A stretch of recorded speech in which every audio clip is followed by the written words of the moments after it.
发动机出现这3种声音，不要倔强，赶紧去检修。你越是拖时间，维修的成本可能就会越高，甚至会失去维修机会，发动机可能直接报废了。第一种就是发动机的敲缸很清脆，这是有节奏的当当当当当的声音。这是因为活塞与气缸壁的间隙过大了，活塞在上下运动的时候会横向摆动，碰撞气缸壁发出的声音。你不检修，磨损就会快速增加，最后就等到大修或者弹缸磨轴了。第二种就是气门异响，也是很有节奏的清脆的敲击声，听起来哒哒哒的，很清脆的声音，就像小锤子在敲发动机。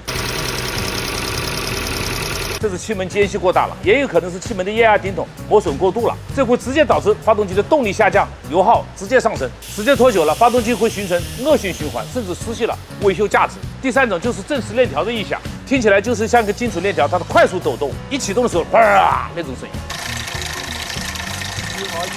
这是因为链条松动、磨损或者链条胀紧器失效了。这种严重的时候会出现活塞与气门的碰撞，为什么？因为我们的配给相位错了，弄得不好，发动机真的会撞出一个大洞。你想再修，那就看值不值得了。你的缸盖报废了，缸体打泡了，你看看严重吧？我就讲这3种发动机常见的重要的异响，一来可以车主用耳朵去自己判断，二来这3种问题就是越早维修效果会越好，成本它会越低。所以我认为它是有分享价值的，拜托各位分享给更多的燃油车车主吧。记不住就点赞收藏吧。用车修车问题记得关注黄世发。